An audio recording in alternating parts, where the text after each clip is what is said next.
in your name according to your word. You hear us, and if we know that you hear us, then we have the petition which we requested of you. Lord, according to your word, we ask that labors be sent to those exercising authority over us.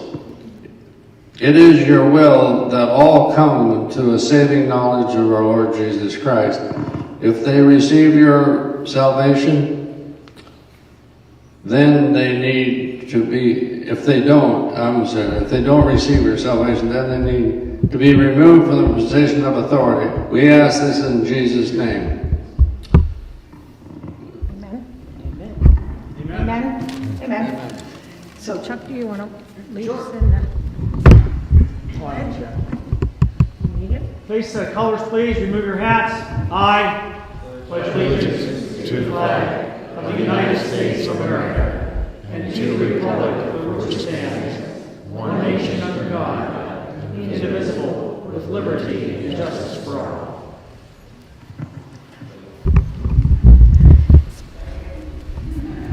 So, hallelujah for the rain, huh? I told Shelley, because there's some other events going on this evening, I told her she didn't need to be here till 7:30 because there's some housekeeping things we want to sort of take care of before we get started. If you are a registered voter in the borough, you should have gotten a pamphlet in the mail like this. And if you didn't, then let us know so we can check. There's some more on the table there. We have to, according to law, we have to use the voter list in all precincts throughout the borough. So whether somebody lives in Trapper Creek or whether somebody lives in the Butte, all of the precincts will be open for in-person vote. When you get the one from the borough in the fall for the November election, then they will have information on the candidates. But there are 4 propositions that are in the booklet, and we don't have it up here now. I can get it later for you so you can see it. We had the new district maps for the whole Mat-Su borough. And so just like on the state, where there were certain districts that were overrepresented, some of them were underrepresented, and what we mean by that is like in the borough, it was 107,000 worth of population, and we have 7 assembly seats, and we have 7 school board seats. So when you divide that 7 in then to the 107,000, if there were districts that had, say, 5% less than that, then the line needed to be withdrawn, needed to be drawn, not withdrawn, excuse me, to be drawn. And if they were more than 2 or 3% over that, then the line had to be drawn. And so like in the Butte, the line was changed a small amount. The area around Palmer, it was changed a small amount. But like down Kinnick, Goose Bay, Big Lake, and Meadow Lakes, there are new lines. And so that is the first proposition, or the first question that's on the ballot. And so that's proposition number 1. The next 2 propositions have to do with your elected officials, whether it's mayor or whether it's assembly person. And currently, the Mat-Su borough does have term limits for assembly, mayor, and that is 2 consecutive terms. And what Proposition 2 and 3 would do is, after a person had served those 2 consecutive terms, there would never be another time in their lifetime that they could come back. So, like if it was they served 2 consecutive terms for the assembly, they couldn't say in 10 years, 15 years, 2 years, whatever, come back and serve again. And so, and that's the same thing with the mayor situation. So, I'm voting, well, I have voted already, and I have voted no. Now, there are friends of mine that are saying yes on that, and one of them is here tonight, and I kiddingly told him I wasn't going to give him equal time, but but anyway, the story I hear from, not from him, but from other people is, well, you know, so-and-so that served on the assembly before, you know, they were really liberal and we didn't like their politics and they may run again. Well, I don't govern from a point of fear, because otherwise we're all going to be chasing lots of shadows around the borough that don't manifest into nothing. And the other thing, if we have conservative values and we cannot explain that well enough to people, or to get people to serve based upon those conservative values, then we are falling down as far as I'm concerned. And so that's why I'm voting no on it. And then the fourth proposition is right now for seniors and for disabled vets, there is a property tax exemption up to $18,000. That has not been changed for 9 years. And so, as you know, property values have increased a lot. And so the fourth proposition is to increase that to $264,000. So again, that's one I'm voting yes on. It will, if you, and some people are saying, you know, well, the younger people are really having a rough time paying their taxes and stuff. And so say if you are being taxed on a house that has assessed value of $300,000, if that further exemption goes through, you will end up paying about $30 a year more. And so I know $30 sometimes is hard for some people to come up with, but that would be what has happened. The other thing, so those are the four propositions. The polling places will be open in the morning at 7 and they'll close at 8. It will be in person, whatever precinct. And if you can't remember where your precinct is, you can come to the borough, you can go to the Division of Elections, or just vote at the closest precinct. You may have to vote a question ballot, but as long as you're registered, because all of the issues are what we call borough-wide, so it doesn't make any difference whether you live in Talkeetna or you live downtown Palmer, you all have the same ballot. Now that, of course, in November will be different, but for this election, it is what we call borough-wide, so it is everybody in the borough that is doing that. So, yeah, Linda? Okay, so in Prop 1, then are we all voting, even though it doesn't have anything to do with our area? Let's see, do we have another mic, gentleman? Oh, she has, there, go ahead. I just want to make sure that in Prop 1, even though we don't live in that area, are we still voting on that? And Yes. so what is your suggestion? Is that a good thing to vote yes on? Yeah, I think so. Now you could say the line goes between your house and your neighbors. You could say, well, I wish they would have put a little X around, box around me so I'd be over here in this area or not. But I think as far as equal representation, because that's our bottom line, is to be sure that, 7 into 107 is what, about 15, I think, 15,000. So to have that be sort of the ideal, and so there isn't any over-representation or under-representation. But you can always, yes? And this is the election where everybody got a mail-in ballot? No, this is all in person.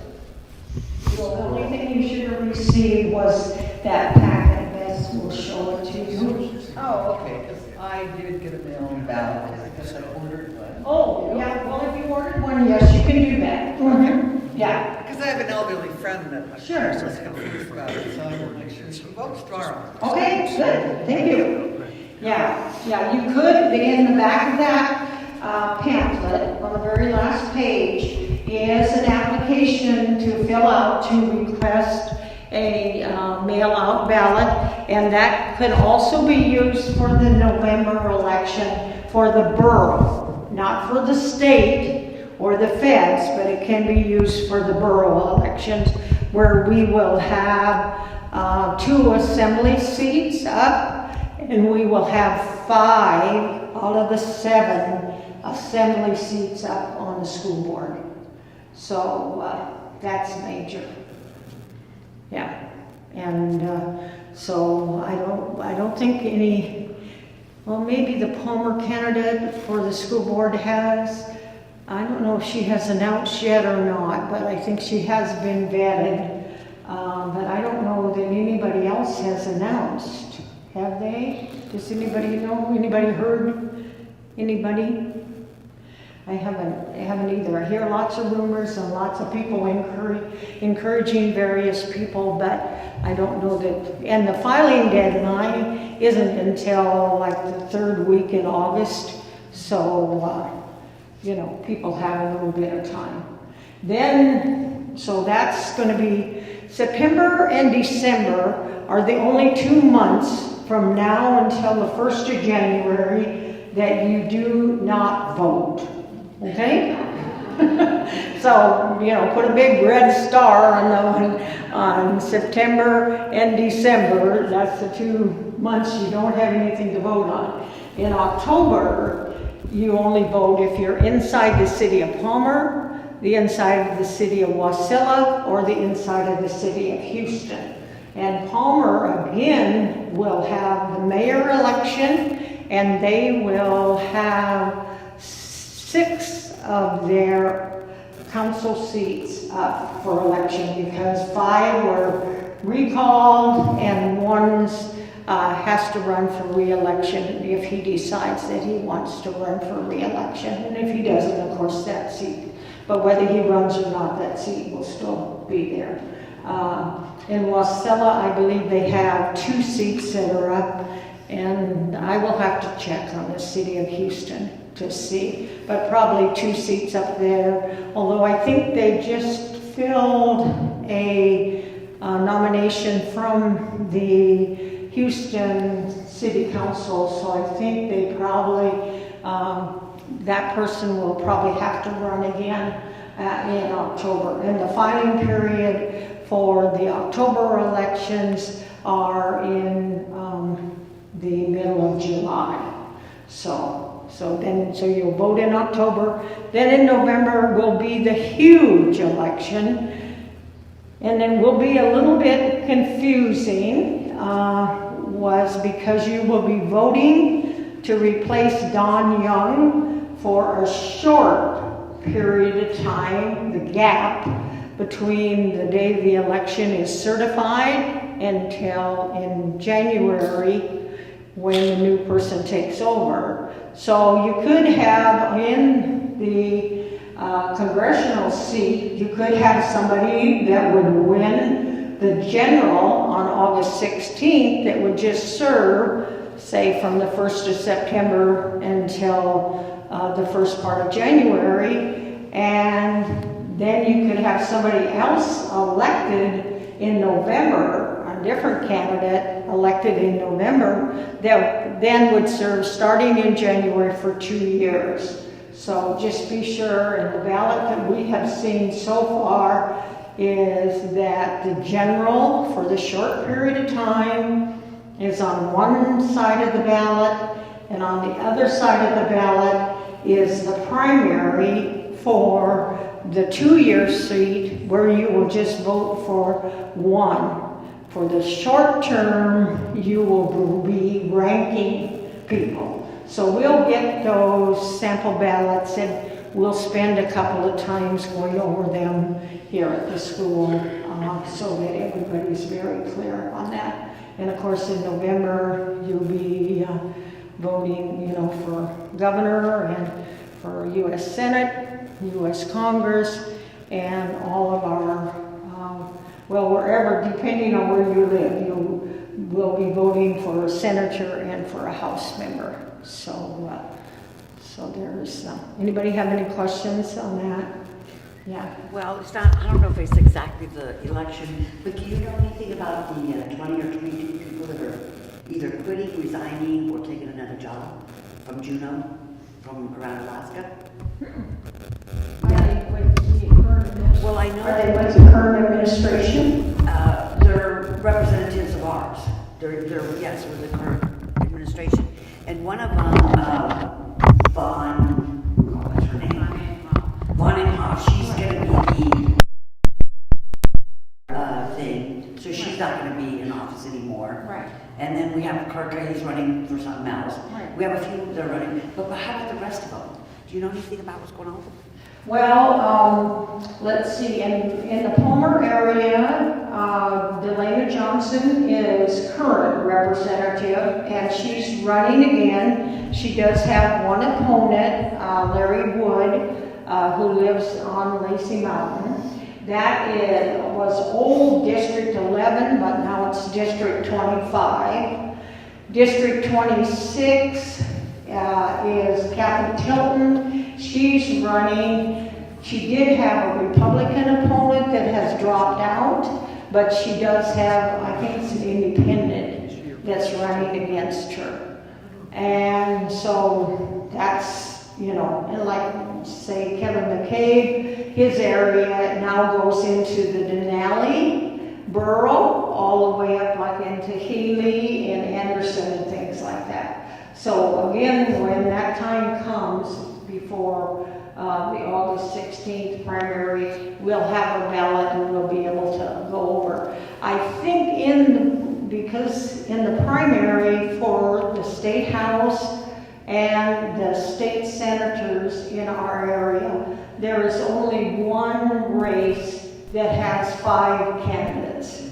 All the rest of the races have 4 or less. So that means that anybody that's running for any of those districts, they will automatically go to November. Because in November, in August, you will, you know, have vote for one, and then in November, you will have to rank those choices, and you only have 4, except like with U.S. Congressman now, you only have 3 because somebody dropped out and they weren't allowed to move anybody up. So, I don't know, did I just muddy the waters worse for anybody? It's a little bit confusing, but go ahead. Do you have to vote for 2 or 3? Can you just vote for one with the You can vote for one, but then if that person doesn't have 50% plus 1 vote, then your ballot is what they call expired, I believe it is. Because then your ballot doesn't have a 2nd, 3rd, and 4th choice. Yeah. Weird. Yeah, it is weird. It is. And I know there's, you know, in talking to people, I think in January there'll be a number of bills introduced to repeal the whole thing. Yeah. And in fact, I think there was one of our local representatives did introduce a bill this last session to repeal, but it didn't get any of the hearings or anything. And it does have that 2-year limitation, so that bill could have passed with the implementation date on it to take place after the 2 years was up, but it didn't. Well, I just have a few thoughts. I'm wondering if with the huge increase in population, we should have more representatives on the assembly. I don't know what your thoughts are. I want to know what your thoughts are. Or on the school board. I want to know what you think about Proposition 13 on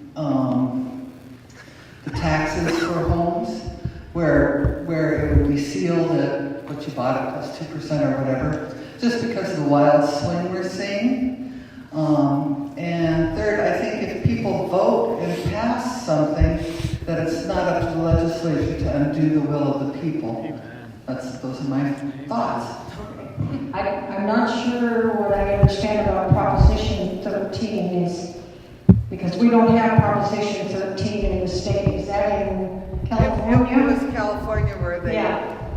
said how much people would be taxed on their primary dwelling. Okay, yeah. We don't have that in the state of Alaska. Has anybody gotten your tax bill?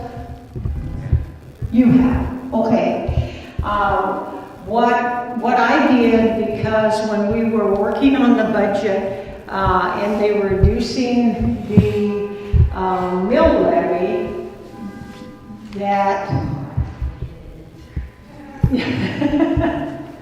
so anyway, when they were reducing the mill levy, they said that the tax bill would only go up about 2 or 3%. So the tax bills were sent sent to the printer on July 1st, and so now I think you're starting to get them. And so I did a little bit of research, and I looked at houses that were like $1 million or more, and that tax bill between last year and this year went up 3%. So that was like $233 more they were paying in taxes than they did last year. And that was pretty true for even people that had $300,000. Now, let me tell you what the kicker is, because I see my neighbor here, and I haven't talked to her personally, but I know what happened to mine, because of course we have the $214,000 exemption on our principal residence, but our assessed value is almost $300,000. So our tax bill went up 50%. Now that's not a lot of money, because I think last year we paid $400 and some in taxes, because there wasn't that much difference between the assessment and the $214,000. This year there's a lot of difference between the $214,000 and I think our house is $292. So our tax bill now is almost $1,000. But that's because we have that exemption. And so when you talk to people and they say, oh, my tax bill went up a lot, ask them if they have the tax exemption, because then you will know that it wasn't kept at that, because we have that space in there. So, but I think most people, some of you, do you mind sharing how much your tax bill went up? Or are you on the exemption also? Yeah, I think mine went up almost $500. Okay, just a minute. Go ahead. I was paying $1,400 last year, and then this year it's about almost $2,000. It went up. You did quite a bit. Okay. And you don't have the exemption No. for your seniors or? Oh yeah, I do. I Yeah. have exemptions. Yeah, so you're caught like we are, because of the fact that you have that part that's non-taxable, and now you have that gap now. So if Proposition 4 passes, then the taxes for next year, a year from now, will drop back down again, even no matter what the assessment is. So if you have that exemption and your house is worth more than $214,000, then you're going to realize a large increase. Yeah, Beth has a question. I have a lot of friends and clients who are calling me about all of this, and every year I have at least 10 or 15 people call me and say, the borough's charging me, is assessing my property too high. I would say 50% of the time, half the time, the borough is assessing too high. I run comparable market analyses, and they are too high in their assessments. Bill and I get the senior discount, and he gets the veterans discount. So when they charge us for our taxes, they're just minimal. I mean, really, by the time we get those two benefits from the state and the borough, the value of our house goes down $200,000 and $260,000, and it's a nice big savings. So I appreciate the Assembly doing that for us. And the other thing I wanted to make a note of is that every single legislator in Juneau is running or not. In other words, if they want to retain their seat, Right. every single legislator is running a campaign right now. Except for Olson. Yeah, there's one in Olson Fairbanks. and no. Olson and no. And like what Chris said, there are certain people that are not running for re-election, and so that makes a difference. And I see that Senator Hughes has arrived back. So let me just ask, is there anybody that has questions on these propositions? And if you're too embarrassed to say something now, you can catch me or Beth afterwards, and we can talk to you about it. Let's see, and let's see. You take one of those and pass those down, and then take one and pass. My husband and I came up with this idea, so we want to take a little bit. And Eric, would you get out the pens from the suitcase and just be sure everybody has a pen to fill this out? This is a 3 o'clock in this morning idea that my husband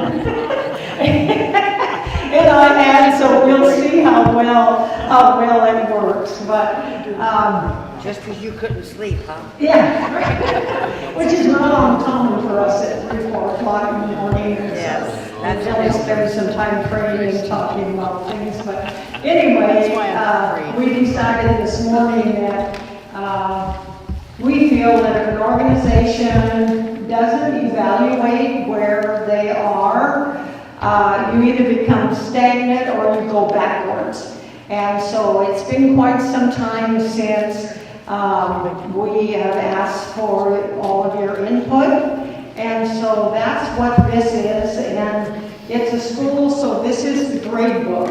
It's a grade book on us as a school, and it's a grade book for yourself. Okay? And so let me just go over it quickly, and Shelley will give you the mic here in the next 5 to 8 minutes, okay? So this, our mission statement is educate. This is our mission statement, what we want the school to accomplish, okay? And that's education, motivation, and involvement. So first of all, for the school, we wanted you guys all to get educated, just like we're talking here about the elections and things like that. And then the motivation is the fact that, well, I do want to get involved. I don't want to run maybe for an office, or maybe you do, or I want to help on a campaign, or I want to work on an election, or I want to be appointed to a board and commission, or maybe I just want to help some other candidate that I feel really strongly about. And then on the involvement, that's a continuation. That's putting the motivation into practice. You can say in the class, well, yeah, I'm motivated, but I'm not sure what, or yeah, maybe I do want to help X candidate, but you never get to the phone, you never send them an email or anything, so you don't get involved in the involvement. So what we want you to do is look for those, and I know tonight we have some new people, but look at what you have seen the school do, and then grade us on each one of those, A, B, C, D, and F, like for education. So do you think the school's been doing an A job, a B job, a C job, that kind of thing, okay? Then underneath there are some items that we are looking at for this coming year. One, we currently don't have a website. We're thinking about doing that. We are thinking about doing some ads on Facebook, Alaska Watchman, Must Read. Now, all of those things are going to take some money, like for the Alaska Watchman. If we would advertise every one of our classes on there, it would cost us $350 a month. And that's if we do it for a full year. If we do it just for a month, it's $500. And then the next item is a legislative watch. That would be something that would be starting in January. We would ask each one of you to pick 3 items that you were interested in. And then what we would do is send you notifications saying that say you're concerned about guns. So then we would review the legislation and the bills that are introduced, and we would notify you then of the fact that so and so introduced this bill having to do with guns. And so that's the legislative watch. It's in a very small, Richard, put them back on the table, will you please, since we're filming this out, thanks. And then the other thing is pass out cards. I know people will ask me about the School of Government, and I'll start rattling it off, and then after about the first 10 words, I know their eyes are glazing over, and then when they get home they think, now did she say that was Monday or Wednesday? I think maybe it was Friday. So it would be a pass out card that would tell a little bit about the School of Government, and on the back it would say the next meeting will be, and that would be something for you to fill out or to have them fill out when you gave it to them. And there's no pressure. If you want to have them, fine. If you don't, but it's something that some of us want just to get out. Now, the next section is then you rate yourself. Okay, so for education, did I learn a lot? Then maybe it would be an A or a B. And you think, I don't think any of that had anything to do with me. So, it's probably a D or an F. Okay? And then motivation. Did you start to do something? Think about doing something? And then the involvement. Did you decide, yes, you're going to help candidate A? And you called, you have a yard sign, you're going to do phone banking, you're talking to your friends. No, I put in for a board and commission, and then the assembly approved mine, and so now I'm involved in local government. And we've had people both on the borough level as well as on the state level. And then the last part is, this is for you personally. Your plans for taking the next step. So say you feel, well, the only thing I've learned some stuff, but I haven't been motivated or I haven't been involved. So then your next step maybe would be, well, I actually am going to call candidate A and talk to them about a yard sign, about, giving them $25 or $5 or something like that, or involvement. Well, in a couple of years, yes, I would like to run for an office. And then the last 2 candidates that we've heard from, previous candidates that we've heard from, or candidates that we haven't heard from, that you would like me to try to get to come to talk to us, okay? And then the classes that were done, but you'd like to do them again. And like I said, I know we have a number of new people here tonight. We did a class on, we did 2 classes on the state constitution, 1 on the U.S. Constitution. We've had all kinds of candidates. We did one on, what are the qualifications for running for office. you know, why I should run for office, how to determine somebody that you are going to support or something. And so just appreciate that. You don't need to put your name on it or anything. You can fill them out. I think Eric passed out pencils in case you don't have any. And just lay it on the back table or fold it up and put it on the back table. And so thank you all very, very much. I think this will help us, and hopefully maybe it will help you too to determine, well, I did get educated and I was sort of motivated, but I didn't really take that extra step and get involved. So we're pushing you as gently but as firmly as we can, okay? So with that, I'm going to turn it over to Senator Hughes. I don't think she needs any introduction from us, and we appreciate her coming and filling us in on exactly what's going on, what needs to go on,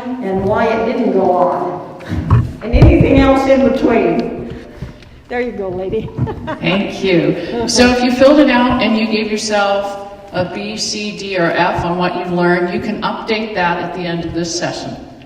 Because hopefully will be some new information. So I know I've spoken in front of a number of groups as far as legislative wrap-up. If you haven't heard me speak in the last 7-8 weeks since we've been back to June, can you raise your hand, please? Okay. So for those of you that have this will be some of a repeat, but you know how when you watch a movie the second time, you see something and something really jumps out at you. So hopefully that will happen. Richard was Johnny on the spot trying to pass out my newsletters. So Richard, if you wouldn't mind getting those out, if you already did, we've got, looks like people maybe have them. So if you live in the district, you should have received one. If our mailing service worked correctly. If you didn't, ask for one, but then we have extras for those who don't live in the district. So, who knows what happened 7 years ago that changed everything in Juneau as far as in the legislature? Anybody know what significant thing? Yes. Walker stolen our very first PFD. Yes, he did not follow the law, and the courts upheld his right to do that. So everything went haywire for the last 7 years. Okay, so there is a formula in our Alaska state statutes of how to calculate the PFD.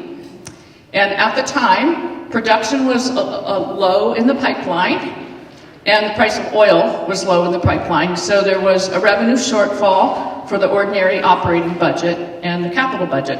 So what former Governor Walker did was decided he'd grab some of that PFD, set some of it aside, because he said this is going to be a problem, and he wanted it to pay for government, so the checks were smaller. It went to court, and the court upheld its right to do that, and it based it on in the Constitution, the fact that the legislature is granted appropriation power, and that appropriation power in the Constitution trumps anything written in statute. And so that was the foundation of it. So for 7 years, there's been this battle over the PFD. And some of us have pressed follow the law, follow the law. If you want to change the law, we can have that conversation, you can take that vote, and we can see what happens. But follow the law. Well, that hasn't occurred. We came the closest this time, and the proposal was to provide a 50-50 of the draw. And actually, just so you know, and I know some people really like the old statute, I don't have any affinity to it either way. I just know that the government should not get a penny more than the people, and that's the most important thing. The old formula was a very large draw, and half of that was going to the people. The other half of it, since it passed in 1982, was available for government spending, but it wasn't used, and it was left in the fund. And so the fund grew nicely, right? So now when the government, there's a shortfall, and we don't have as much oil in the pipeline. Now this is pre the prices going up, so the revenue's up right now because the price of oil is up. But before that, that meant there wasn't as much revenue as before, right? And so that larger draw, when the state's actually going to use its half instead of putting it back in the fund, that became a concern because the fund wasn't going to grow as quickly. So the proposal to change the draw, not the PFD calculation, but the draw to a 5% of market value was simply decreasing the size of that overall draw, okay? The problem was when Walker didn't follow the PFD formula and the courts upheld him, then what you have is kind of a free-for-all food fight down in Juneau over what the PFD should be. I believe it should continue to be the people, the government doesn't get a penny more than the people. So that's basically what was passed this year, plus an energy relief funds that brings you up to about $3,200. So that is that. So that one event, back 7 years, has created chaos down in Juneau. And so many, many things that are important for a healthy economy and vibrant communities, those kind of policy decisions that needed to be made were getting shoved to the side, shoved to the side, shoved to the side. And we weren't getting much done except fighting over the budget and the PFD. And those of us who were standing strong in regard to conservative things, including making sure we follow the law on the PFD, we were on the losing side. So this year there were some victories, and I just want to share that with you. I was looking actually over some things and realizing where we were 2 years ago. Do you remember one of the pivotal issues that was being discussed in April, May, June, July, August? It wasn't the PFD was one of them, but there was another thing a lot of people were talking about. If you listened to talk radio, it was the binding caucus.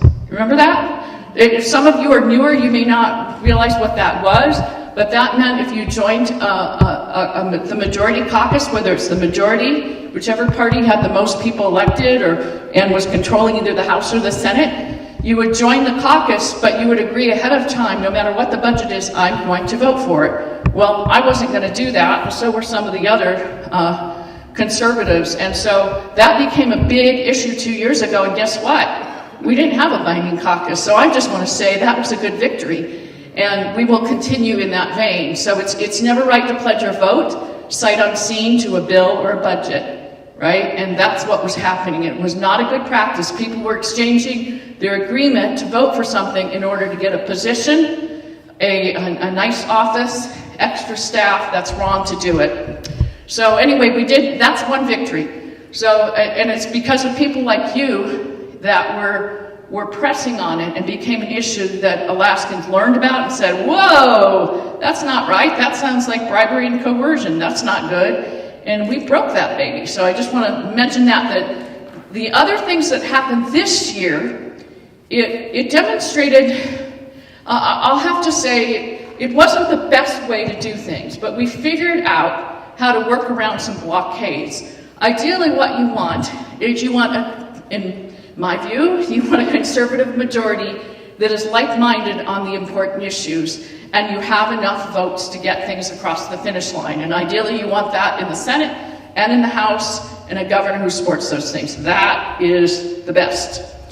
If you don't have quite that, then you you do the best you can. If one body can get it through, yay, and do the best in working out the differences as the other body maybe makes changes. But what we had in the Senate, we had on paper, we had what was supposed to be a Republican-controlled Senate majority. We had 13 senators out of 20, so the Republicans, more senators that were Republican than that were not, so we controlled the majority, and we brought in one Democrat from rural Alaska, Lyman Hoffman, so that made 14. So, what was happening, though, instead of functioning as a unit, we weren't functioning as a unit. So what was happening, and this happened the previous 2 years under Kathy Giesel when she was Senate President. And I will say, Senator Chickie tried hard to try to get our group to come together, but it just wasn't happening. Under Kathy Giesel, if any of you remember what she was doing is actually she was ostracizing and pushing aside many in her own majority. And she was working more with Democrats. She worked more with Tom Begich and his minority in the Senate, and with Bryce Edgman and the Democratic-controlled majority in the House than she did with Republicans, in the Senate and the Republicans in the House. So it was a farce that we had a Republican majority. It was only on paper. So we were going to try better this time, but in reality, some people were so stuck in their lanes that they couldn't quite get out of it. And you know what caused them to get stuck in their lane? What do you think the issue was? What's been going on for 7 years? It was a fight over the PFD. And what I saw transpire was really interesting, because the coalitions that formed on one side of the PFD or on the other side, so when I say one side or the other, I'm going to call one side the anti-PFD, that would just as soon it go away or be very small because they wanted the money for government, or the other side who wanted to make sure that people got its fair, rightful amount according to the law. Okay, so you had those two sides. Now, in those first 5 or 6 years, that was like the issue where these groups split. But what I saw this time was those groupings were sticking together on issues that had nothing to do with the PFD. Case in point, when I was Judiciary Chair 4 years ago, and we were working on repealing that bad crime bill, you remember SB 91? I was a Judiciary Chair in the Senate, so I was leading into the Senate, and we had a bill that was repealing it. Over in the House was Representative Matt Clayman. He was the Judiciary Chair, so we were the counterparts on that issue. I had to fight him every step of the way, even in the conference committee in the end. It was funny, Senator Schauer and I were on it together, and we talked actually before we went in. Watch your body language, We're going to be strong, and we're going to stand firm, and they're going to try to peel things, and in the end, we prevailed, and we passed a really good repeal bill. But I'm saying that because Matt was also on the anti-PFD side, so skip forward. Oh, well, back then when we were working on that, as Judiciary Chair, I was really concerned about our sexual crime rates in the state. And the fact that we have more rapes per capita than any other state. In fact, the state that comes in second, we have 5 times higher the rate. So that's how bad we are. It's really bad. And part of the problem, as we were doing the repeal bill, and I was talking to the attorney that was working with us, we had sexual criminal statutes that had not been updated for 35, 40 years. And we started tweaking some things and making it tougher, against children and those kind of things. But we hit a sticking point, and it had to do with consent language and when someone would be charged with rape. And our statutes required, before the perpetrator could be taken off the street, it had to be shown that force was used or there was threat of force. So if there weren't bruises, if there wasn't some evidence that there had been force, the person would walk free. So that's one of the reasons why our rates are so high, is because people weren't even bothering going to the police many times, because these guys were not getting put away even when people did. And so I had gone to the criminal attorney with the state. It's like, we need to change this, came up with some ideas. And he said he was part of a work group because it was a problem that a bunch of states were grappling with. Because if you word it wrong, what will happen is you can cast a net so wide that you can make people into felons that shouldn't be, maybe a squabbling couple. And so in this work group, he said they were looking at other states and researching. He'd come back to me, so a year or so later, he came back. He said the governor was going to put forward a bill. Finally, the bill got dropped early this year. So when the bill got dropped, I went to Senator Holland, who replaced Senator Giesel, by the way, and Senator Holland was new. And as the Judiciary Chair, it was like, whoa, he's like, I don't know anything about being Judiciary Chair. You've been it, can you please give me a little guidance? And when those bills got dropped, that's one of the things I went to him and I encouraged him. I said, if I were you, I would hear those bills as many times as needed, do it right away, make them a priority, and get them out of committee. Because we've been waiting for those for a while. We've already done preliminary work on it, and it's time that we fix those statutes now that we have a solution. And thankfully, Senator Holland did that. And I'm not sure the total number of hearings we had on these sexual crime bills, but he got them through, and they sat in our Senate Finance Committee for 2 months. Okay, Senate Finance was choosing not to hear them. Meanwhile, when we started hearing our bills, I was hearing from some of the people over in the House that Representative Matt Clayman, who's still the Judiciary Chair, was sitting on those sexual crime bills and was not hearing them. So I approached him in the hallway of the Capitol and I said, Matt, I said, what's this I hear? You know, this is something we started addressing a few years ago. We finally have language that's going to work. Let's do it. This is something we could, you know, that could be bipartisan. Alaskans are waiting to have done. Let's go for it. And he says, I'm not interested in hearing those bills. And I said, what? Why would you not be? Oh, we don't have enough time. It's like, we have plenty of time. If you make them a priority, we can get this through. And he said, no, I'm not interested. And I looked at him, and I looked him in the eyes, and I'm known to be very professional, very kind person. And I looked at him and I said, Matt, if you do not start scheduling and hearing those bills, I personally will organize a protest on the Capitol steps with women, and they will be holding signs with your name to try to get you to move on the bills. And he was unsettled for a moment, huffed and puffed perhaps, and marched away. But you know what? He started hearing the bills. However, he slow-rolled them because he didn't let them out of his committee until 12 days before signing die. The bills still had to go through the House Finance. Remember what I said? Where were the bills on the Senate side? For 8 weeks, they were sitting in Senate Finance, and they were not scheduling them. And what I am demonstrating to you is what you had is this coalition around the PFD. The anti-PFD people were working to block that bill from going forward. And as we came down to the last week, we realized we were out of time. We weren't going to be able to get that passed the traditional way through the committee process.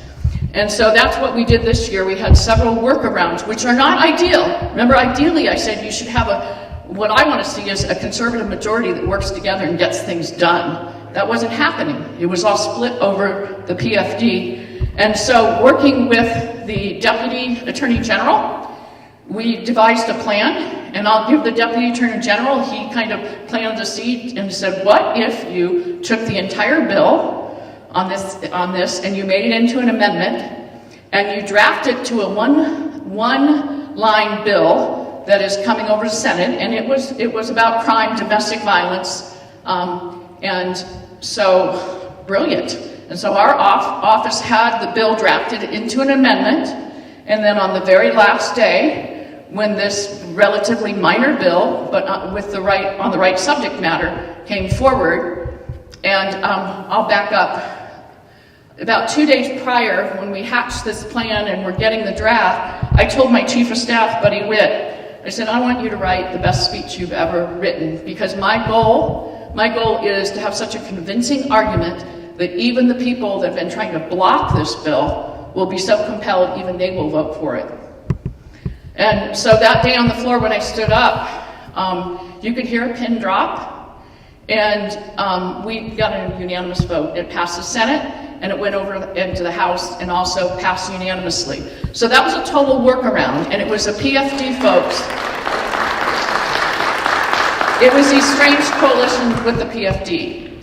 Another one, which we broke a little bit earlier on the Senate side, and that was the education bill. So that was something that yours truly started 6 years ago. Other people had looked at this read by 9 policy, and I had tried the bill by myself, but because it would end up dying in the Senate Finance, I couldn't get it through. And it wasn't a priority. It was getting shoved to the side because everybody was wrapped around the axle on the PFD. And so again, we did a workaround. And what happened is last year when I realized, and I walked into my first education committee meeting and I looked who was on it. Now, Senator Holland was chairing that one too. And again, he came to me and says, I don't know anything about education, help me. Well, I walked in the room, and in the room, on the committee, very unusual, there are 5 people on the committee, so you have Senator Holland's the chair, and then the 4 members were me, I'm the majority leader, the minority leader, Tom Begich, the Senate President, and then also the Senate Rules Chair. So that was Peter Machicki, the President, and Rules Chair Senator Gary Stevens. So those are both very powerful leadership. So basically, all your members were leadership. And Senator Machicki didn't know anything about the bill. Senator Stevens was kind of familiar and warm to it, but we just couldn't convince those over the years on the Senate Finance Committee that it was a good idea. In fact, they were kind of saying it was a bad idea. So I went to Senator Holland and I said, you know, if I put this bill forward, probably the Senate Finance will block it again. I said, so instead of filing it, would you like the draft? And we can make it a Senate education bill. So we made it a Senate education bill, so it wasn't associated with Shelley. And it was basically read by 9, that children would be required to be proficient readers if they're going to pass through the grades, right? Because if you don't know how to read by 3rd grade, your chances of success in other subjects is really slim. So that was what we were trying to get done. Senator Holland did draft it as a committee bill. We did start hearing it. The Senate President, who didn't know much about it, really got on board. And as leadership, then we, and I'm on leadership too, we basically decided there's 5 people in leadership: the Senate President, the Majority Leader, the Senate Rules Chair, and the 2 finance members. So 3 out of 5 of us thought it should be a priority and we should get it through. And we ended up bringing the 2 others who are the co-chairs of finance along. And they resisted for the first year, and we worked hard and we said, we're going to get this through, and we got it through, and it passed unanimously also in the Senate. And if any of you followed it, it was strange because it was actually over in the House. The Democrats ended up voting against it for the most part. And if you're really a kind of a political nerd like I am, you may wonder why Senator Begich, when he said he was not going to run again, why did he do it at the last minute? Did anybody see that on the news? He didn't notify. You know why he didn't? Because he was so upset with the Democrats in the House. Harriet Drummond and Zach Fields, 2 members in the House, 2 Democrats, they had the 2 House districts in Senator Tom Begich's Senate district. So normally, if the senator is going to retire, one of those House members might choose to step up and run, or they might both and run against each other. But he didn't tell them. He waited until the very last day in the last minute, and his chief of staff ended up filing. And he did that because he was not happy that those House members had really misrepresented, badmouthed what was a good bill. Now, I will tell you, the one part of that bill that I have heartburn about it, and I haven't hid that from folks, is it's got a pre-K piece in it. And I'm old-fashioned, like I'm guessing everybody in here, and we want our kids to be home with mom and dad or grandmas as much as possible before we subject them to public school. So that wasn't in my bill. But that is how we were supposedly getting the votes to get it to pass in the other body. And so that happened. But what we did, just so you know, first of all, we made it voluntary. And secondly, we sunsetted it so it can be reevaluated. Thirdly, it's going to target the schools where there's high need. If you may have heard this before, but I came up to Alaska as a teenager and first lived in Hoona. That's where I got married and had my first child. And then I was living out in Bethel. And then I was living in Fort Yukon. And then in Seward until finally, in 1990, I moved to Palmer. So I was in the rural schools and had my children in the public schools. And there was a real need. And that was one of the reasons I thought this bill was really, really important.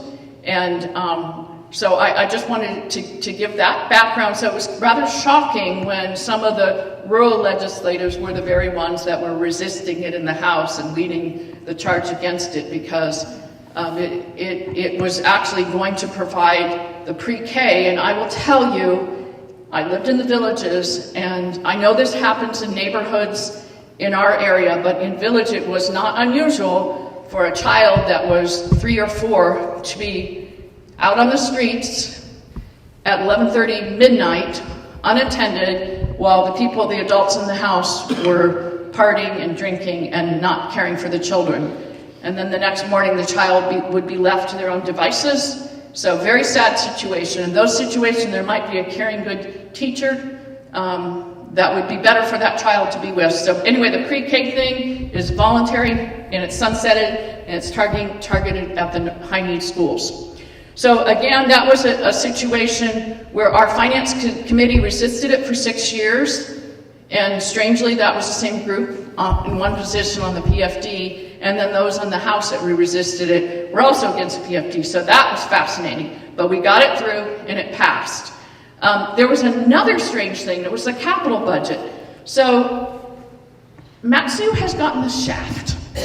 And if you haven't figured it out, and I'm sure you all have had discussions, we are now, I guess, the conservative center of the state, perhaps you'd say, here in the Palmer-Wasilla, the greater Mat-Su area.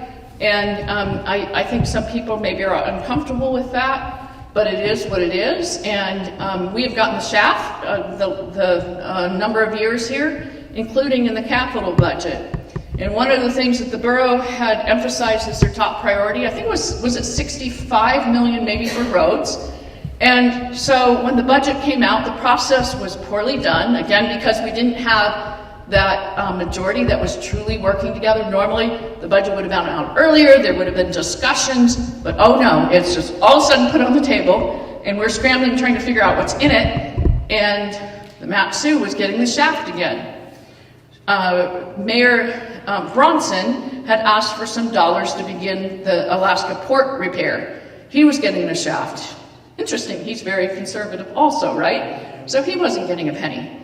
Donnie Olson, who had been sticking with us on the PFD, and is from Nome. He's a good man, by the way. He's a Democrat, but he registered as a Democrat because you can't win as a Republican, at least when he first filed. He's pro-life, he's very conservative. So they were giving him the shaft. His one ask was money for the Nome port, and it's very important. It's for strategically for national security and for the opening of the Arctic, very important for Nome to get that port. And there were state funds needed to match federal funds that were going to be coming in this next spring. And so putting some money in it, this session made sense. So all of a sudden we have these unmet things that the finance team had just overlooked.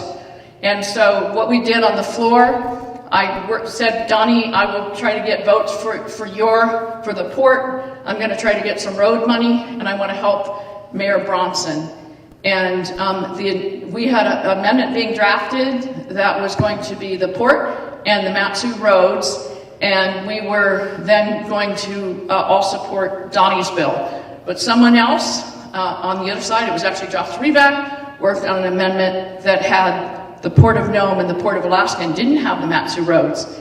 And the legislative legal, they have the drafters, they're spitting out these amendments, and you never know when yours is going to come. Theirs came maybe an hour before ours was released. So they got it into the chamber first, and I look at it, it's like, oh my gosh, they didn't do the Mat-Su roads, even though I'd had conversations with everybody. So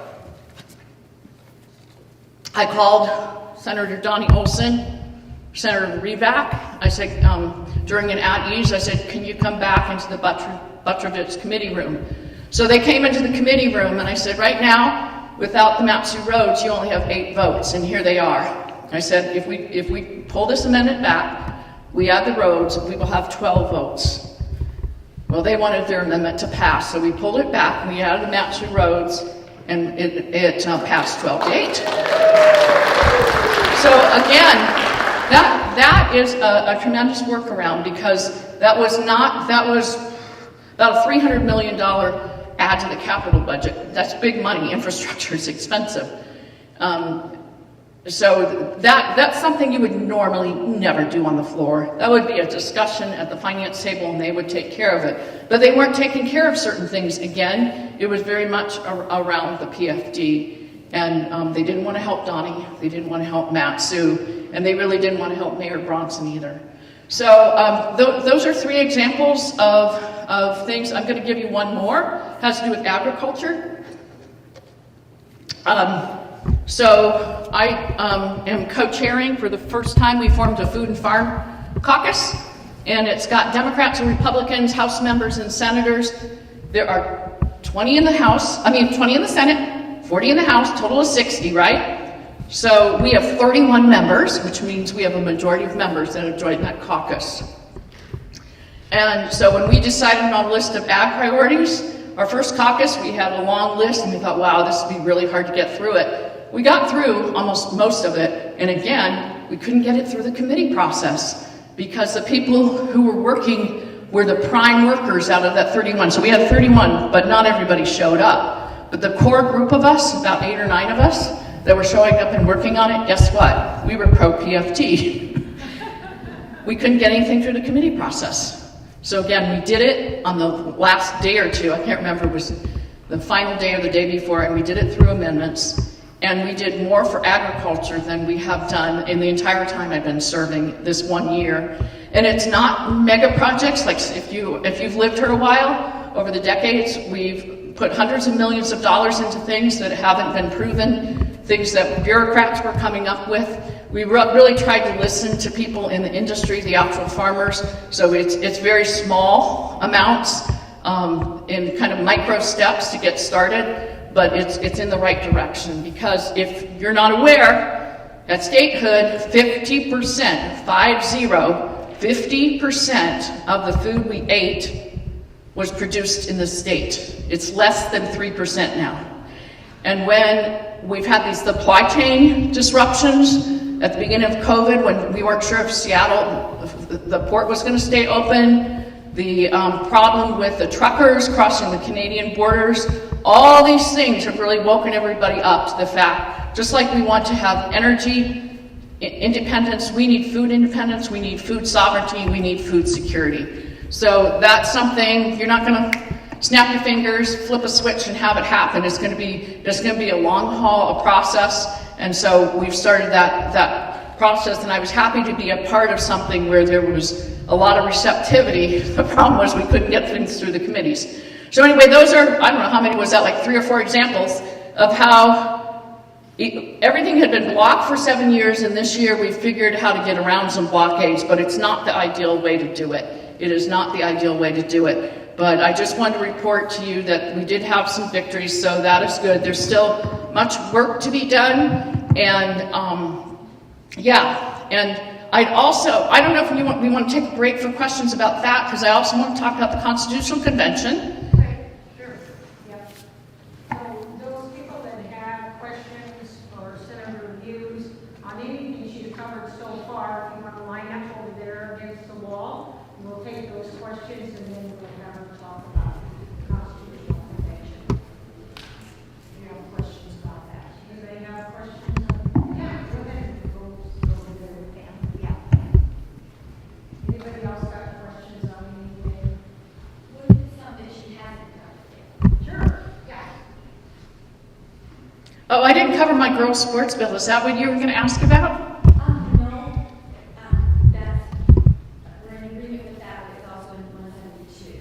Oh, okay, certainly.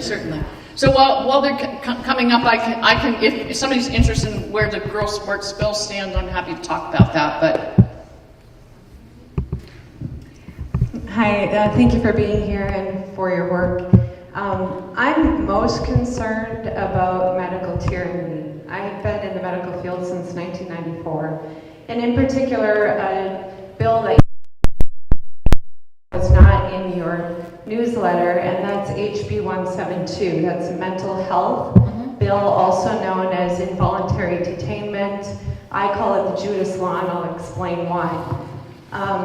You were a proponent of this bill. You helped move it through. You voted against a lot of really important amendments. It was introduced by the governor, and it is now on the governor's desk. He has not signed it nor vetoed it yet, but I was really upset when I heard about this, because it had been, going through for a couple years, but we were all under the understanding that this bill was meant to help with suicide prevention and mental health crises.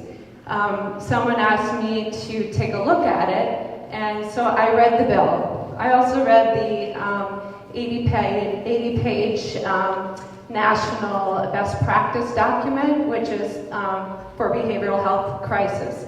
That's called Crisis Now. And there was a lot of discussion about that program and statistics used from it. However, and so just so the public knows, the purpose of this is the Crisis Now program. The way it's laid out is instead of to have crisis mobile teams, that if somebody is, having a rough time and really in a crisis, behavioral crisis, that someone could call a mental health hotline and someone could be dispatched out there that was from the community, not necessarily a police officer, to come alongside that person and say, hey, how you doing? Try to counsel them right there, and then if needed, encourage them to go get help at a lesser invasive center that's more like a home-like setting to provide help.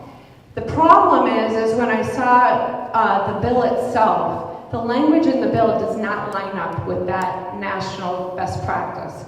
And here's the big problem in the bill. It's very scary.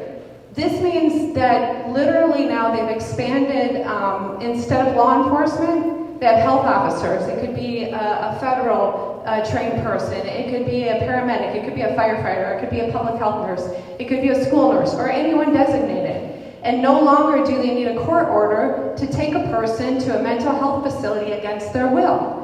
You don't have to establish that they actually have a mental illness, but any of these persons, in response to a call to a hotline, can be dispatched to your home and come, and their opinion is more standing than you saying, no, thanks for your concern, I don't need your help, I'm okay, I'm gonna sleep it off, or whatever, or your family, or your friends, or your doctor saying, no, they're good, they don't have a mental illness. But if that person that comes to your house believes that you might have a mental illness, they can take you into custody against your will and take you to a mental health facility for evaluation. And further, they can also administer psychotropic medication. And this also goes for children. If your young junior high daughter is at school and her boyfriend breaks up with her and she's bawling her eyes out and saying, I want to kill myself, somebody can report it to the health nurse there. The health nurse, without your consent or without informing you, can take your daughter to a mental health facility against your will, against her will. And you can imagine how terrifying that might be to a child. I would go berserk. Okay, now they're being taken away to some place that's unfamiliar, not surrounded by people that love and know them, that have known them for their entire life. They're isolated, they're in this facility, and then if they start going crazy, they can get put on psychotropic medications without your consent. So I was still upset about this because it's under the guise of looking like something that is intended for good, and it's just like everything else. Like COVID-19, what happens is they cultivate a crisis, and then after cultivating a crisis, say we have a big crisis, we have to act now, and then they give this solution under the guise of mental health that is actually going to take away our rights and our sovereignty, our medical sovereignty. This is not worth the trade-off. The language in here could have been changed, and I talked with you about this as well. We talked at length about this. All I was asking for, because you said on the Senate floor yourself, that it's only a tiny fraction of persons that are actually dangerous that would have to be taken into custody against their will. In that case, it could certainly be law enforcement, because if they're a dangerous person, why would you have unqualified health officers coming to try to take those people away? It doesn't make sense. All this group mobile crisis teams could be put under voluntary only, not involuntary, and you could have helped diffuse and offload the responsibility on the law enforcement, which you said was the problem. You could have done that and still retained our rights. I'm not happy about this, and I would like you to explain why. Let's give Senator Hughes. And what is your name, please? My name is Robin Bjork. Yes, Robin. And can I go ahead and take Lisa's question because it's on the same topic on 172? So we can do my best to address both of you. Yes. Hello, can you hear me? Okay. My name is Lisa Gentleman. I'm actually from Eagle River, and I was born in Fairbanks and love Alaska. And I'm very concerned. Typically, Senator Hughes and I agree on almost everything, pro-life, on and on.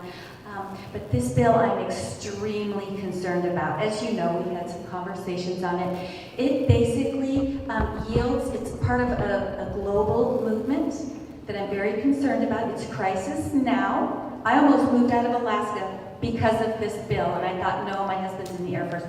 I'm not representing them though, that we're gonna stay and we're gonna fight it. And it is terrifying.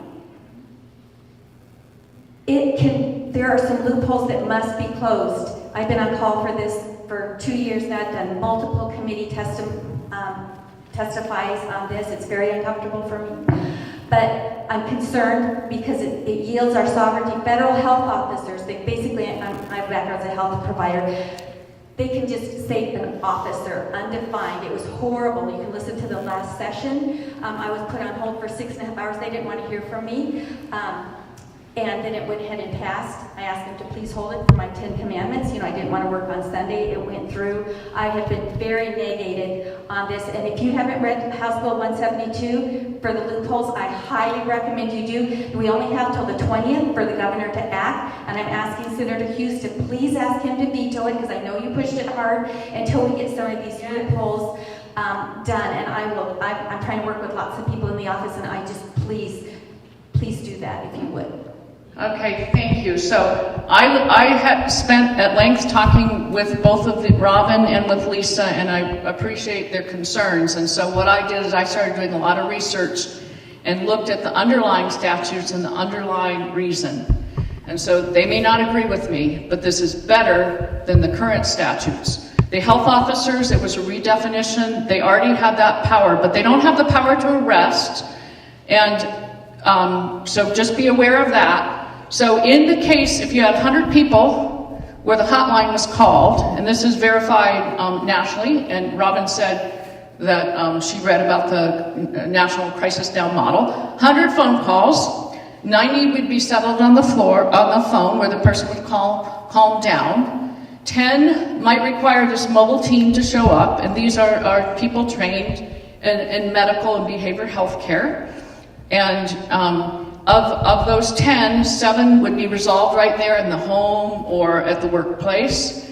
And then of the 3 that still needed something more than what could be provided at that time, 2 would be coherent enough and actually say, yes, please take me. If you're gonna take me to an outpatient clinic, I'm gonna go.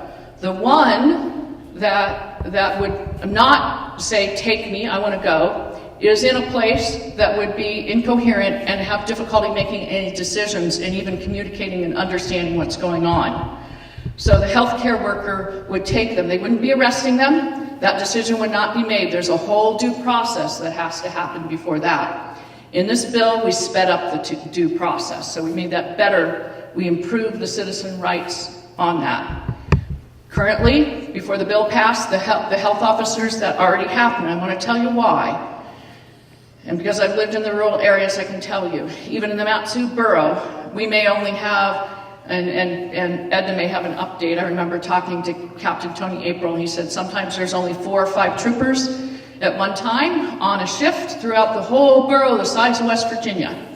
So if somebody has a crisis, that trooper, it may take 20 minutes, it may take 3 hours. In a village, it may take 2 days, depending on weather. So that's why the health officer, and there was a redefinition, and we added paramedics to it. We added paramedics because, you know, even though we don't have troopers in every village, we do have ability to respond to fires, and so we have EMT and firefighters.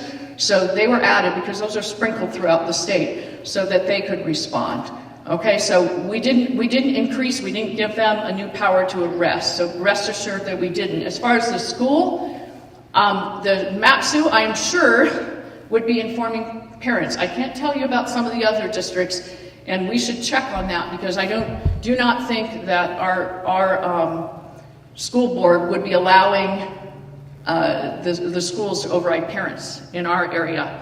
The rest of the state, we need to check on that. So right now, what happens if there is a mental health crisis, someone calls 911, law enforcement responds. Law enforcement takes the person one of 2 places, to the emergency room, or to jail. This bill actually was a result of a lawsuit because people were being put in inhumane and having their rights deprived. There was a young person put at Matsu Regional. Well, actually, I'm not sure if it was Matsu Regional. It was one of the hospitals during COVID where they wouldn't let any visitors in. So this minor was taken into the hospital, kept for 5 days, kept away from his family, put in a room that was stripped of everything. That person was deprived of their rights. The due process didn't start, a decision, an assessment wasn't made, and it dragged on, and that person was being held for 5 days wrongfully. This bill wouldn't allow that. If the person were assessed, they're going to an outpatient clinic, not a hospital, and not a jail where they're separated. They haven't broken the law. They're put in jail because they don't have a place to put them. Sometimes the officers will ride around with the person in their vehicle all day long because the ER is full and they can't get them booked at the jail because they're backed up or they don't have a bed. So what this does is it allows an outpatient clinic where a person can be taken, family can come, the pastor can come, friends can be there. It's something that you could walk into if your friend were in a crisis. The one that's being planned here is the people are of faith, Christian faith, that are working to get it set up. It's going to be a much better alternative than hospital where you can't enter and the jail where you're also blocked from visiting. So I know there's concerns and I want to tell you where they came from and that we need to be careful. So at the beginning, there were two letters from organizations that sounded pretty impressive, wrote very detailed concerns about the bill. The first one I can't remember the name, but it was some kind of advocate, an attorney for the rights of people with mental health illness, and he had all these things. And so we listened and we made a number of amendments. Senator Reinbold offered some of those, we adopted those. And through the process, this organization said, we're satisfied, you worked hard to increase the citizens' rights. The other letter, the other organization was from out of state, and it was, I wish I could remember the name, it had the word commission in it, and it sounded really impressive. They were still not satisfied, but they couldn't really pin it down. We started doing some research, and this commission is associated with the Church of Scientology. Does anybody know about the Church of Scientology? Okay, so the Church of Scientology believes really strange things. They believe their religion is based on something coming from another planet, and little droppings coming and sprinkling over the earth, and if those little droplets or pieces of matter, whatever, come into you, you end up with mental illness. So if you have a mental illness, you need to come to the Church of Scientology. And by the way, you need to buy these tapes and books for $89.99 a month in order to get free from your mental illness. They are anti any kind of medical intervention, medical care intervention. Okay, so that's Church of Scientology. So we found this group was associated with the Church of Scientology, but they had hit on something after COVID that they discovered was helping block things, and they do this in different states. They were using words such as medical tyranny, loss of citizen rights, freedoms, liberty. They were using the catchphrases that we all love. And they didn't understand the underlying law. They didn't understand how it was really restricting our current situation, which was really bad, had to be improved. And so that's part of what stirred things up. And even though you read the bill, you didn't understand the underlying statutes and the full extent of what we have learned. Is the bill perfect?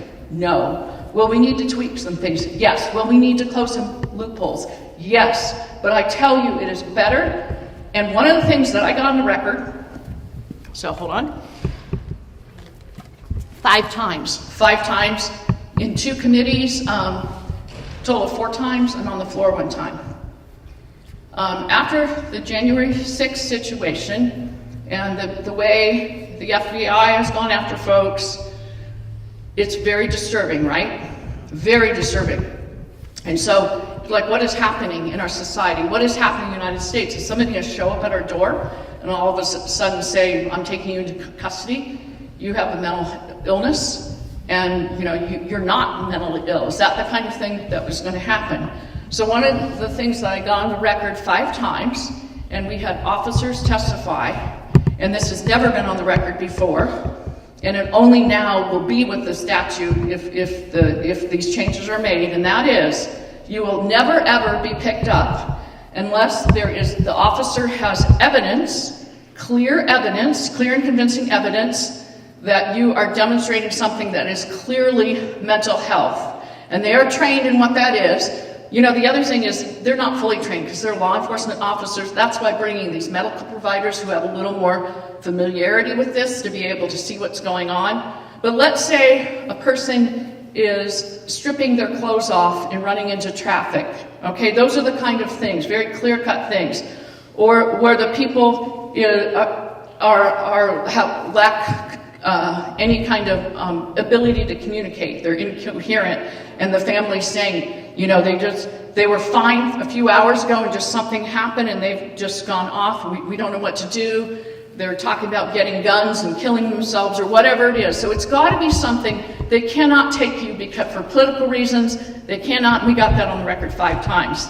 Guess what? That's never been on the record before, and I would be worried about that happening. But now that is on the record, anything that's said in the legislative process carries to court.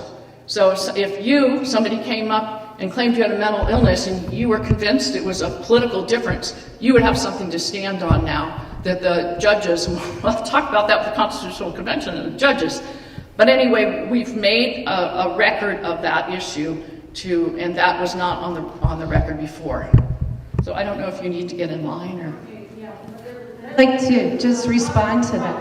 Let the gentleman have his question first. And then she is. Let's go ahead and do that, and then they can talk privately because it's already 25 minutes to 9. So let's take I'd just like to say, though, that she's saying things that are not backed up in this bill.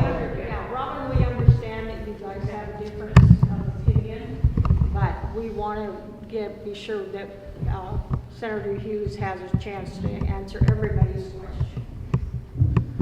Okay, well, this is kind of on a different topic, but you mentioned opening the Arctic, and that got me thinking a little bit about our very possibly Chinese Communist Party installed president, and the fact that China refers to itself as a near-Arctic power. And I got to thinking about the 1 million barrels of oil from our reserve that was just sold to China as if we didn't need it. My question is, how would one learn more about the difference between the federal government's role and the state of Alaska's role in determining future Arctic exploration as the Arctic opens? Because our state, of course, has a long history of trying to make the natural resource bounty, which the state has, available to its people. And I'm not particularly confident that our federal government would take that same attitude towards the Arctic as it opens, especially when they seem to have some interest in making people who live in Beijing happy. So I'm just curious about how we as Alaskans can maybe safeguard or work towards an opening of the Arctic that benefits our interests. Great question. And one of the things that is assuring to me, and I understand under the current administration, where you'd be quite concerned, and I share it. And that is one of the things that reassures me, and I don't remember the formal name, but it's something like the Center for Arctic Studies or whatever. It's set up nationally, and we receive federal funds to set it up. But the guy who's in charge of it is a really good conservative, and he's going to have a watchful eye over Alaska. Alaska is also, as far as the U.S., has been in the forefront and the lead for these kind of things. So we need to watch any kind of Arctic task force or anything to make sure that the right people are on it. And those kind of things are typically appointed by the governor. And so we would want to make sure we don't elect Walker in that he was about ready to sell us down the river to China, and we need to be watching that. So that would be my suggestion, is that we make sure that we always have Alaska at the lead, and that is currently the case. I wish we had more time. I have 100 questions, but I'm going to limit them down to just 2. At the end of this year's budget session, the budget has been permanently increased roughly about $300 million, depending on how you look at it, plus or minus 50 million. What and how do you guys ever plan on paying for that after 7 years of telling us we have to cut the budget, we have to cut the budget, and now you've increased the budget and there's absolutely no way to pay for it? And the second question I would love to have answered is as the Republican majority inside of the Senate this past year, how many times did the majority get together in one room to actually work together to push the majority's agenda? Is it 1 time, 2 times, 5 times, or 0? Okay, I'll ask the second part first. It was 0, and that was one of the things. A number of us were saying we need to set some policy priorities that we could have coalesced around. Obviously, the PFD, there wasn't agreement on that, but we could have gotten together on other things. So there were a number of us pushing that, but we're the minority. The other, as far as the budget growing, it matters who sits in legislative seats. I've pretty much been speaking to you as a senator, so I'm going to take off my legislative hat and I'm going to put on my campaign hat, my candidate hat now, because we have to have it takes votes to do these things. So that is our problem, and it's not so much here, it's in different parts of the state, and I don't know how many of you know people that live in Alaska but not in Mat-Su? Raise your hand. Every single one of you. So what we need to do is we need to be talking to our friends and family and people that maybe we work with in other parts of the state, because if we don't get other people in, there are problems. And I know we're up against the time, but I'm going to add to that as far as the spending. I'm supporting a constitutional convention. I stayed quiet on that during the session because, we were trying to see what we could possibly get done. But a spending cap is one of the things. That polls really high. The public supports that. If we have a constitutional convention, it's very likely we could get there is a spending cap in the Constitution, but it's way, way up here and doesn't do any good. So that is something that we could get done. Then we have a lot of other issues really near and dear to my heart, and I'm guessing to a lot of your hearts. The pro-life issue, school choice. There's a number of things that can be addressed. Judicial selection. There's problems in our Constitution, and I just want to probably need to close up, right, Edna? But I want to say that the opposition to that has 3 reasons. 3 reasons why they say a constitutional convention is bad. They say it's unnecessary. They say it is too expensive and dangerous. They say it's unnecessary because the legislature can put through constitutional amendments. It takes 2/3 to do that. 14 out of 20 in the Senate, 27 out of 40 in the House. Have we put anything through on spending cap? We haven't been able to get anything passed. The PFD haven't been able to get anything passed. So, is it necessary? You know why the framers put the Constitutional Convention option in? It was for legislative gridlock. That's what we have. So is it necessary? I would argue yes, because there's gridlock, there's deadlock. So this is the time that's for. Is it too expensive? Well, I'd say it's a bargain. How many millions of dollars have we spent on special sessions for 7 years? Add that up. A constitutional convention would be a bargain. Is it dangerous? I say no, it's safe. Do you know, since our nation's founding, of the 50 states, there have been 233 constitutional conventions. Not just 50. Not just the 50 original. There have been 233. In fact, between 1971 and 1982, there were 17 state constitutional conventions. The most recent was 1986. It was Rhode Island. But the sky didn't fall with any of those. They were reasonable. Because you can have, if you have some crazy idea, the delegates aren't going to pass it. And if by chance something slightly crazy got through or there was some unintended consequence, it has to go before the voters. So is it dangerous? I say no. I say that the people that are trying to say it's dangerous, they don't want it because they like the status quo. They benefit from the money and power the way it is now. And if you look at who's lining up and supporting the other side, which, by the way, they've raised $750,000. They're making money off of the state through contracts. They're in positions of power. They like the status quo. So is it dangerous? No. The sky has not fallen the 233 times the other states have done it. So it is necessary. It's a bargain, and it's safe. So, yeah. And so I just thought I would share that in closing. And I love what Edna's doing. I love that you all are so interested. I appreciate you. Oh, okay. Well, I was just going to make a comment that we have to worry about that mental bill because of who? The World Health Organization. Because the where the OCS is, that section will obey who? They will do what they want, and they are bound to determine that we take shots and do all kinds of things.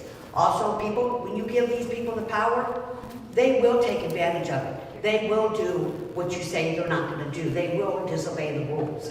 We have nurses doing that already in the school system. I have 2 grandsons that got sick. They didn't have COVID. I knew what was wrong. It was from running themselves ragged. One nurse listened to me, she let him back in school. The other nurse said no. So he lost 5 days of school for no reason at all. She did it on purpose because she didn't like me and I stood up to her. But that's what's going to happen with these people. If you're the kind that stands up to them, they're going to take advantage of it. And then you also have the who are wanting to take control of all of our bodies. So we need to worry about that bill. Thank you. And one more?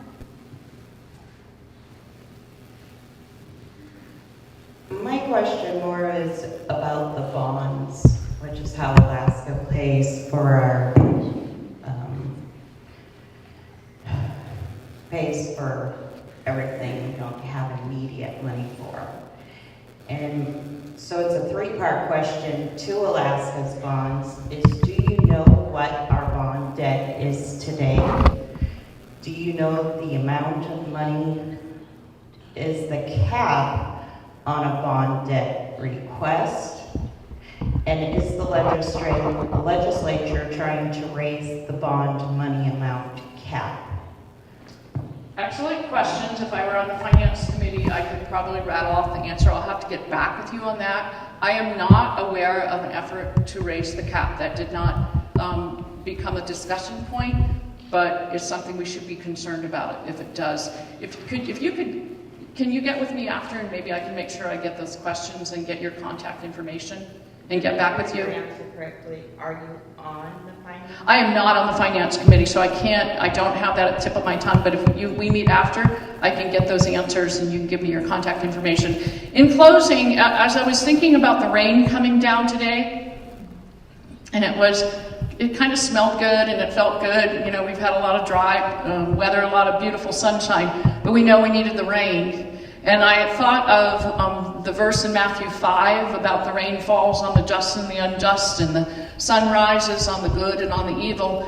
I was thinking, you know, what's happening in our world, you know, what we have available to us, and the ability to make decisions and discern what's going on and take action. It's all an option. Every American has the option to be looking at what's happening and getting involved and making sure we don't go off track. The Judeo-Christian values are what our country is founded on, and there's an attempt to erode them. You know, it's funny when we have laws that don't allow murder, you know, and we want to uphold those. People don't say, well, get the church out of government. That's in the 10 Commandments. We shouldn't be doing that. But on some of these other issues, they think, you know, we're trying to stick the church in the government's business. But the truth is the Judeo-Christian values that are the foundation for a representative republic, they have to stand or a republic will fall.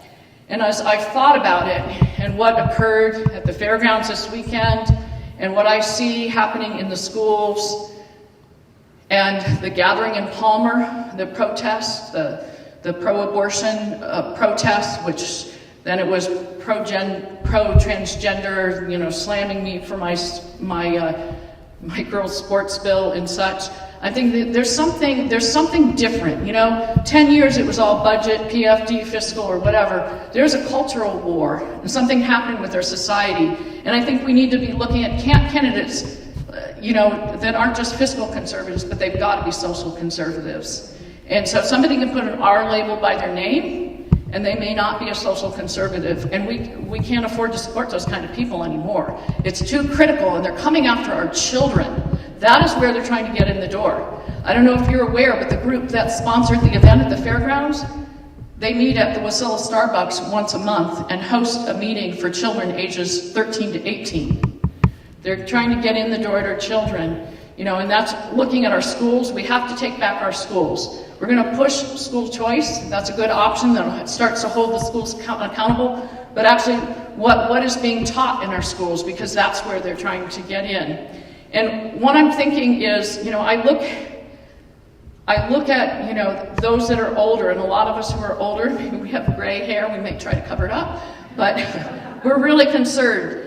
When we go down, we have to, I think probably one of the most important things as far as getting involved right now is getting people that are young, teenagers, high school students involved, and the young moms and dads to understand what's happening. Because, you know, in their lifetimes, they haven't known maybe what we knew before some of this stuff went on. So we've got to bring those people forward, because to keep those values undergirding us, they've got to agree with us.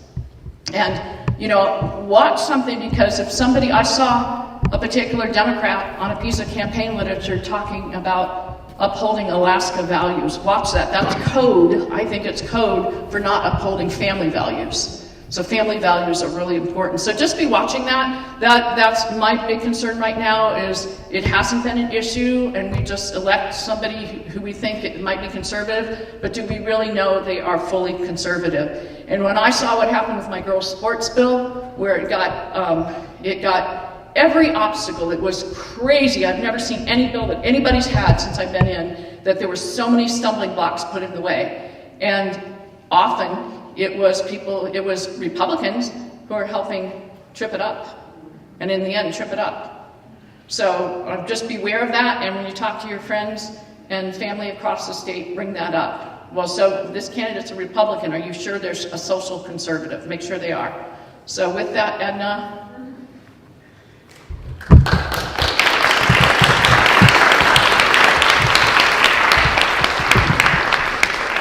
did you want to say something, Eric? Okay. Is it on? Oh, is there any way I can get a yard sign? yeah. He does my big signs, by the way. He's amazing.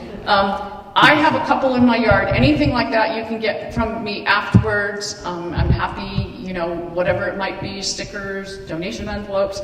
And allow me just to say, even though Representative Kathy Tilton, as minority leader among the Republicans in the House, and my position, our races, you know, if we don't get lazy, we're going to be able to be back in office. But part of what Kathy and I are both doing is we're trying to lead the effort to make sure that we get fiscal and social conservatives elected around the state. So part of by getting in and supporting Kathy, or getting in and supporting me, you are not just supporting us as individuals for our districts here, you're actually helping us so that we can help the other candidates in the races. So we're spending a lot of our time doing that. So I just want to let you know that, you know, if you want to make sure the whole state is in better shape, it's important to lend support to Kathy and to me as you can. Do you have any?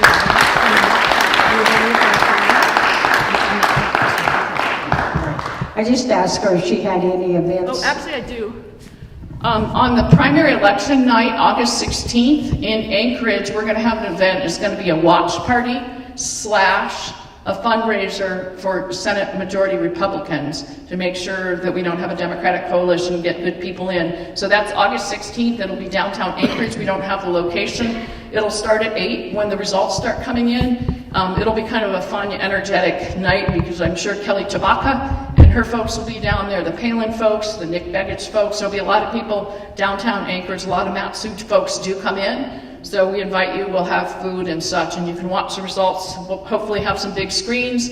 You can watch that and support a conservative majority going back to Juneau in January. So anyway, do you have some yard signs in your car now? Yeah, a couple I do. Okay, so yeah, this you do. And Councilman Best, I want to apologize for you for, I asked you to stop passing those things out. I didn't know you had orders from a higher level than me to pass those things out. So my apologies for calling you out regarding that. Brian, do you have any events coming up that you want to tell us about?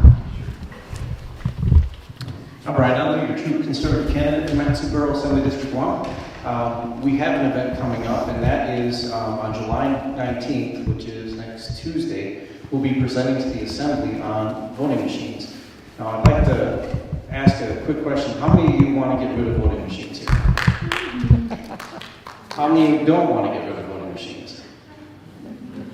Okay, well, that's good. So I have 20 years of experience in IT. And I know how these voting machines work on a higher level, at least. And I've been doing research, etc. And I've got together a team who's going to be presenting at the Assembly. And we're gonna show them how these machines are, not only have they been accessible by the internet, but how they can be easily manipulated. So if anybody wants to testify, I encourage you to come. That's just what I want to say there. Thank you.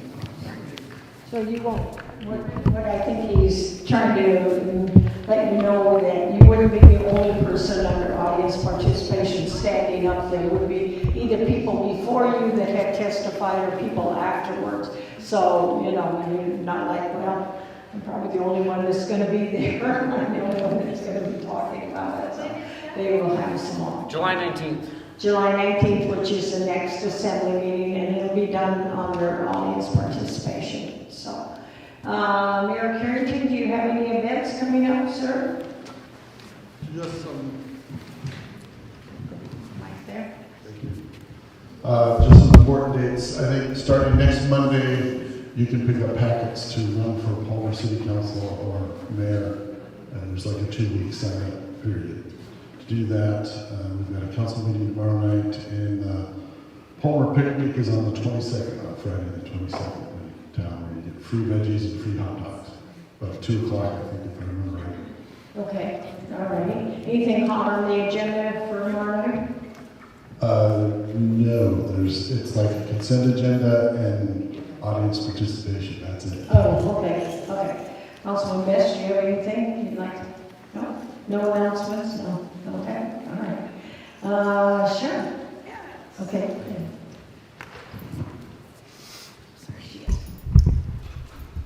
I'm Sharon Jackson. I am socially conservative and fiscally conservative. Our parade is Saturday morning, and I'm doing the horses with the wagon that holds up to 30 adults. I'm loading it up with our youth, our future leaders of Alaska. So I would like to give an invitation to Senator Hughes, Representative Tilton, all those that we are aligned. If you want to put on your t-shirts and come walk with us, you are welcome. Thank you, that's it. Okay. Here, pass it to Pat.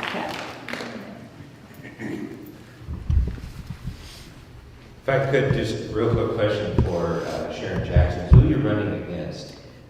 I don't want to get in trouble with him. Yeah, don't pull an Edna like Edna did last time. Dan Sadler is running against me. So anybody in her district, you understand that that's Dan Sadler that voted for SB 91, that voted for pro-abortion budgets, that actually opposed the Life at Conception Act, and was pretty much on the wrong side of everything Republican, socially, fiscally conservative. So can't endorse you, but do understand who is running against her. For those of you that don't know, I'm Pat Martin from Alaska Right to Life. And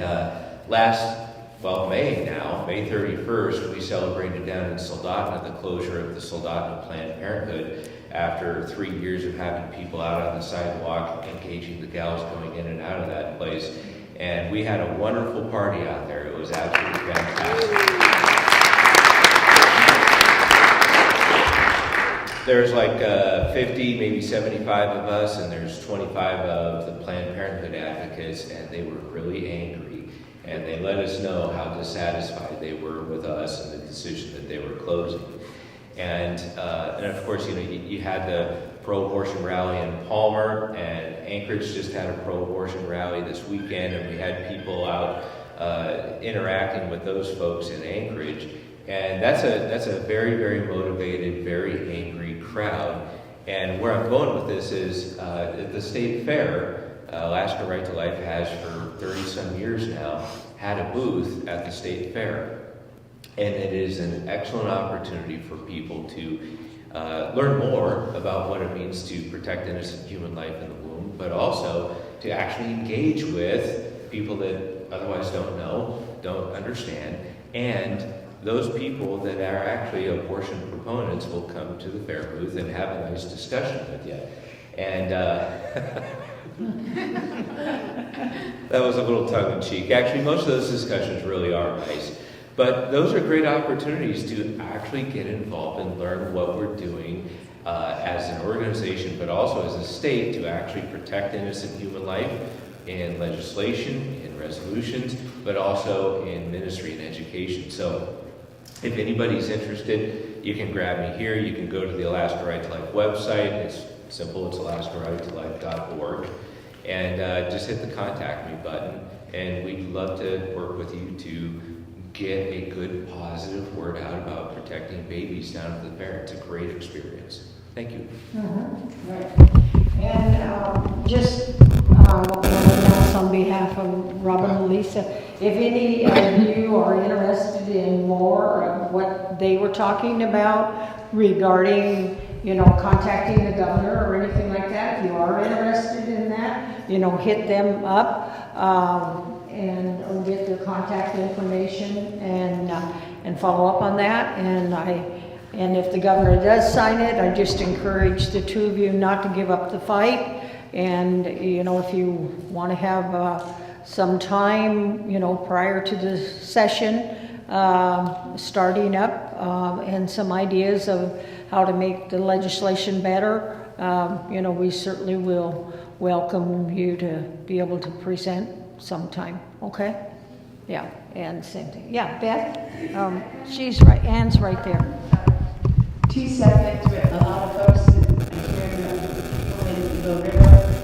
Kathy Diesel's running again against Roger Holland. I would encourage you to tell your friends in Eagle River that if they want Kathy Diesel back, they better want to support Roger Holland any way that you can. Sure. Anyone else have any other announcements? Any other political things going on or anything? Okay, would you stand? Let me just tell you also that 2 weeks from tonight, Senator Shelley will be here, and his whole talk, I think, is going to be on the Constitutional Convention. And so come prepared, read the state constitution. I don't know if we still have copies of it back there. We passed those out 2 weeks ago. And so if there's specific areas there, come prepared with your questions if he doesn't address them. And as Shelley says, she has a number of items. You may want to talk to her too before she leaves tonight to see if there's some items there that she would like, to have you brought up. Or Shelley, of course, I'm sure talks to Senator Shelley more than we do. So anyway, so I'm going to go ahead and close in prayer. Any last announcements, questions, comments? Again, thank you all. Yeah, Beth, go ahead. There are all the regional, July 21st, the regional with the candidates at Matsu Family Restaurant. That'll be a big time to meet all of the candidates from our region at least. Right. And then for anybody that's up in the Willow area on August 6th, is that right? When they have the Willow community tables with all the candidates, I think. Is that a Saturday? Yes. Yeah, okay. So that's coming up also. So lots of activity. All right. Oh, yes, go ahead, sir. Where do we put these? You can just put them on the back table, or if you don't want anybody to see them, you can fold them up and put them on the back table. Eric will be back there, so, okay. Anybody have any questions about that survey? Did I explain it well enough? So, and if you don't want to fill it out, you don't have to, but it just helps us to hopefully be able to do a better job, and a better job, and a better job, and a better job. So anyway, well, Lord, again, we just thank you for allowing us to live in this great country, Lord. We thank you, Lord, that you have given us the authority to be able, Lord, to continue to stand for righteous government in the United States as well as in the state of Alaska, Lord. And again, Lord, we will listen and we will obey and we will educate ourselves, we will motivate ourselves, and we will become involved. And Lord, I just pray on behalf of everybody that's here, Lord, that they will seek you and that they will determine the plan and purpose that you have for each one of their lives, Lord. And to you be all the glory in Jesus' name. Amen. Amen.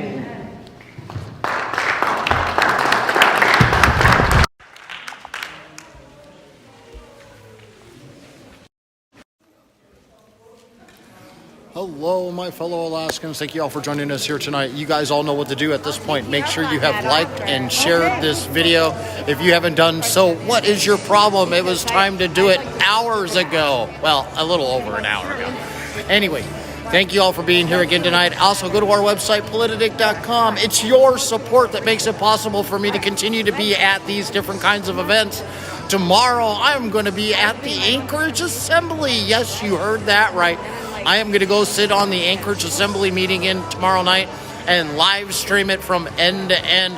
Do the type of coverage that's been missing there for quite a long time.